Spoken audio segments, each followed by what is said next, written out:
Bayram günləri sürücülərə hansı məqamlarda daha diqqətli olmaq tövsiyə olunur?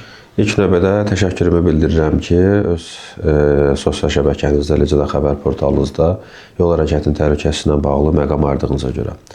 Bəli, qeyd edim ki, biz Baş Dövlət Yol Polis İdarəsi olaraq yollarda baş verə biləcək yol nəqliyyat hadisələrinin qarşısının alınması üçün mütəmməd olaraq nəzarət, profilaktik tədbirlər həyata keçiririk. Eləcə də gün ərzində 2-3 dəfə müraciətlərimiz olur ki, bunu da media subyektləri və sosial şəbəkə segmentləri vasitəsilə həyata keçiririk.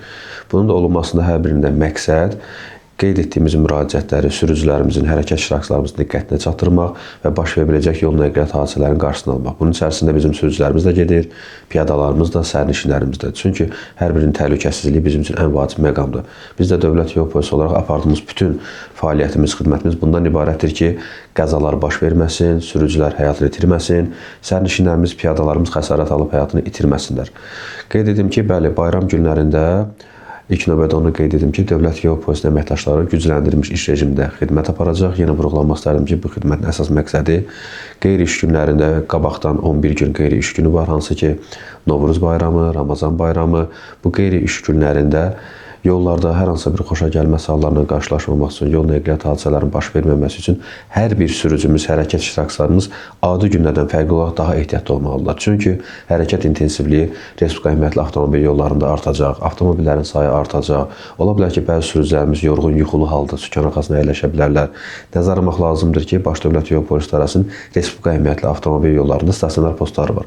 Hansı ki, stasionar postlara yaxınlaşa bilərlər. Sürücülər özlərini yorğun hiss etdikləri zaman, narahatsızlıq hissləri keçdikləri zaman postlara yaxınlaşa bilərlər. Burada onlara su da təklif olunur. Qısa müddətli istirahət də edə bilərlər ki, sürücü özünə gəlsin ki, daha sonra yenidən hərəkəti rahat və təhlükəsiz şəkildə davam etdirə bilsin. Qeyd edim ki, bu günlərdə, yəni önümüzdəki 11 gün ərzində rayonlara, bölgələrə səfərlərin sayı artacağından və avtomobillərin sayı da çox olacağından tərəfimizdən belə müşahidə olunur ki, sürücülər daha diqqətli olsunlar, sürət həddini aşmasınlar, avtomobili texniki cəhətdən saz vəziyyətdə idarə etsinlər, yorğun yuxulu halda sükan arxasına əyləşməsinlər, manevr etmə qaydasını pozmasınlar.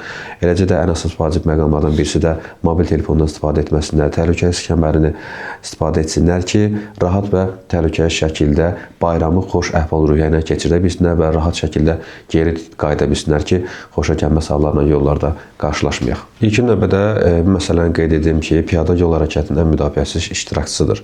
Piyadanın iştirakı ilə bağlı hər hansı bir yol nəqliyyat hadisəsi baş verdiyi zaman piyada xəsarət alır ya da həyatını itirir. Çünki piyadanın qorunacaq hər hansı bir vasitəsi yoxdur. Amma avtomobil idarə edən sürücü ən yaxşı halda maddi ziyanla bitirir məsələni.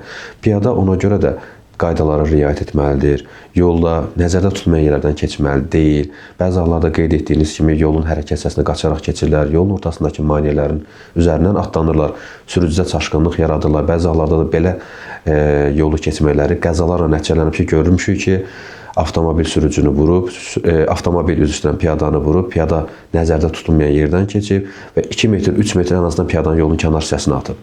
Piyada öz həyat və sağlamlığının qayğısında qalmalıdır. Piyada onun üçün nəzərdə tutulan yerlər var. Piyada keçidi, yeraltı və yerüstü keçidlər piyada zolağından istifadə etməlidir ki, rahat və təhlükəsiz şəkildə mənzil başına gedib çata bilsin. Unutmaq olmaz ki, yol zarafat yeri deyil, yol cəsarət meydanı deyil, yol birgə məsuliyyət yeridir.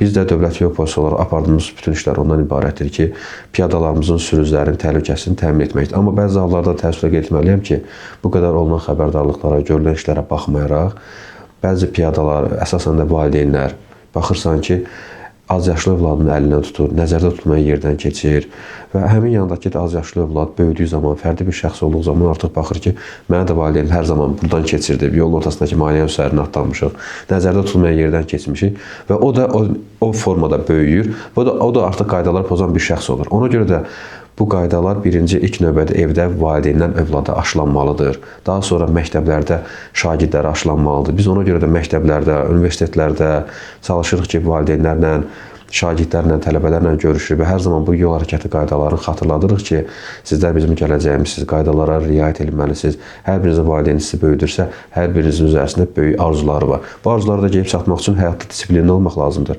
Qaydalara riayət etmək lazımdır ki, bütün arzularımıza gedib çata bilək. Ona görə də bir daha yaratdığımız fürsətdən istifadə edərək hər bir hərəkət iştirakçımıza, piyadamıza, sürücümüzə təhlükəsiz yol arzu edirik. Qarşıdan gələn bayram münasibətilə, bayramlarımız münasibətilə hər birini təbrik edirik və gəlin bu bayram əhval-ruhiyyəsini xoş şəkildə bitirmək üçün, xoş şəkildə keçirmək üçün qaydalara riayət edək.